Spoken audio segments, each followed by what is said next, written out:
Hi guys, my name is Julie and welcome to my channel.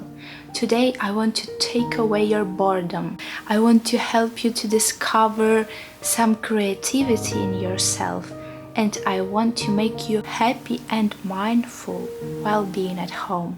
How can I do this? And my answer will be very simple: embroidery.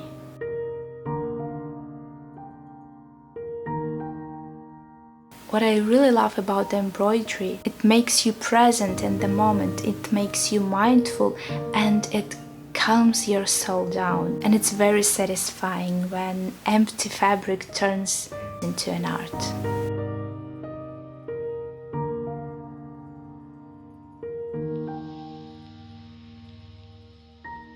And if you feel bored while quarantining at home, or you feel that your creativity is down, just try embroidery. I promise you will enjoy it.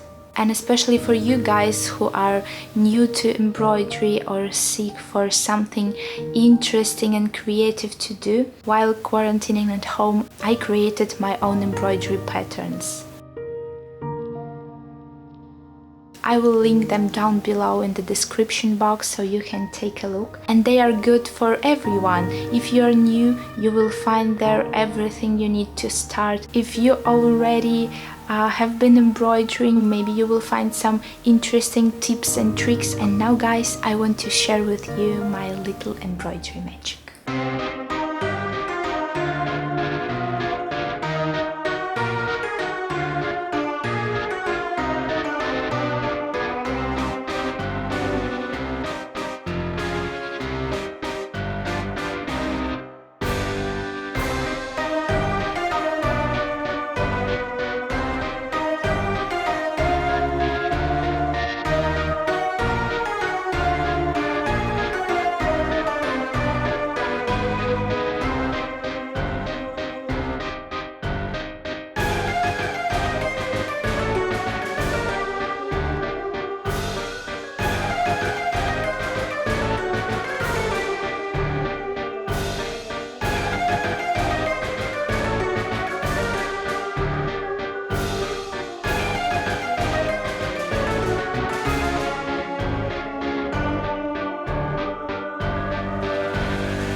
Guys, thank you so much for watching. I hope you like this video and I really hope you will try embroidery. And I see you in my next video. Take care guys, bye.